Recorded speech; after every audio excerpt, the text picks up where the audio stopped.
Welcome back to Munffett. Today, we conclude our deep dive into the business model of SAP. As always, this analysis is for informational purposes only. It is not investment advice or a recommendation to buy or sell any security. SAP is forcing its global base off legacy servers, requiring a total migration to a cloud-only model by 2027. Management has issued a strict ultimatum to its customer base. By 2027, SAP will terminate support for its legacy on-premise systems. Customers must either migrate to the cloud or lose critical updates. This ultimatum affects a massive captive audience. 99 of the world's 100 largest companies currently rely on SAP. To understand how this transition actually works, we will examine the unit economics of a cloud migration, the mechanics of a captive audience, and the pricing paradox introduced by artificial intelligence. For investors, the ultimatum triggers a systematic transfer of wealth from corporate IT budgets directly into SAP's recurring revenue engine. Why do massive global enterprises submit to a forced cloud migration and a steep price hike instead of simply defecting to a competitor? To answer that, you have to measure the sheer gravity of SAP's footprint. Currently, 77% of global transaction revenue touches an SAP system. An enterprise resource planning, or ERP system, is a software platform that manages and integrates a company's core business processes. It acts as the central nervous system, connecting finance, HR, and the supply chain, making replacing the software nearly impossible. When companies do try to leave, the results are often disastrous. The German retailer Lidl spent 7 years and 500 million euros trying to build an alternative to SAP, only to cancel the project entirely when they realized their custom operational workflows could not be replicated. In the public sector, the Birmingham City Council attempted to migrate from SAP to Oracle. What was originally scoped as a £20 million project expected to take 1 year has now stretched past 6 years, with costs ballooning over £100 million. SAP's ultimate competitive advantage is not a superior user interface or a slicker feature set. Their moat is the paralyzing financial and operational terror of trying to pull their software out of a multinational corporation.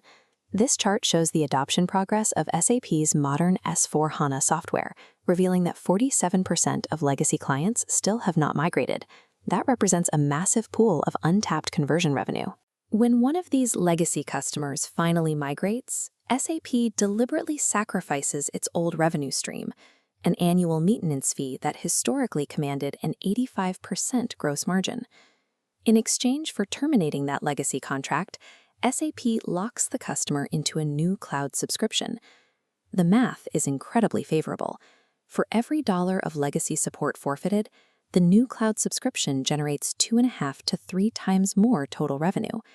While the gross margin on the cloud product is lower, hovering around 75%, the absolute dollar volume extracted from the customer is drastically higher. Management expects this dynamic to compound over time. Through cross-selling additional modules and platform services, they project a potential 5 times multiplier on their historical support revenue across the entire lifecycle of a migrated customer. This specific unit math proves the transition is working. SAP is successfully trading a highly profitable but completely stagnant legacy annuity for a massive, scalable growth engine. When you take those individual per-customer unit economics and multiply them across thousands of the world's largest companies, you begin to see a permanent shift on SAP's balance sheet. This chart shows SAP's historical revenue. Prior to 2020, the orange bars representing legacy software and support dominated the company's income. But as the migration strategy takes hold, those orange bars shrink, consumed by the compounding growth of the dark green cloud subscription segment. This is a chart showing the exact mix of revenue by segment over time. As of fiscal year 2025, cloud subscriptions have surpassed legacy models entirely, reaching 57% of total revenue. This historical shift is backed by an immense forward-looking indicator. SAP has accumulated a staggering €77 billion total cloud backlog, representing contracted revenue that has yet to be fully recognized.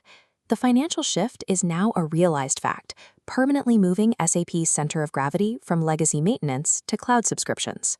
Right as this migration hits its stride, SAP is capitalizing on a massive new tailwind. In the fourth quarter of 2025, two-thirds of their enterprise contracts included artificial intelligence components. SAP claims that its AI copilot, Joule, can drive productivity gains of up to 30% across corporate departments by assisting employees with complex data analysis and workflow management. But this creates a problem. SAP monetizes its cloud ERP primarily through the FU model, or full user equivalent, a pricing metric standardizing software licensing based on the number of human employees actively using the system. The next evolution is Agentic AI. Autonomous software agents executing accounts payable, human resources, and procurement entirely on their own. This presents a glaring paradox. If AI agents take over the daily workflow, the enterprise requires drastically fewer paid human seats. Efficiency through AI directly threatens the per-seat monetization that forms the core of SAP's cloud revenue. To defend against this seat erosion, SAP has structured a dual pricing model designed to capture the value generated by the algorithms themselves. While baseline AI features are included for free within standard subscriptions, premium autonomous actions require the consumption of AI units, which customers must purchase as they scale their automation. SAP is making a calculated mathematical bet. They believe that the sheer volume of consumption fees generated by thousands of AI agents will easily outpace the revenue lost from canceled human seat licenses.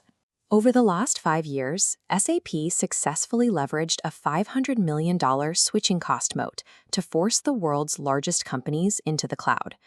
The ultimate challenge for SAP moving forward is surviving the massive economic consequences of their own technological advancements. The next decade of enterprise software valuations won't be determined by whether the servers live on-premise or in the cloud. It will be decided by whether the core unit of economic value is a human or an algorithm.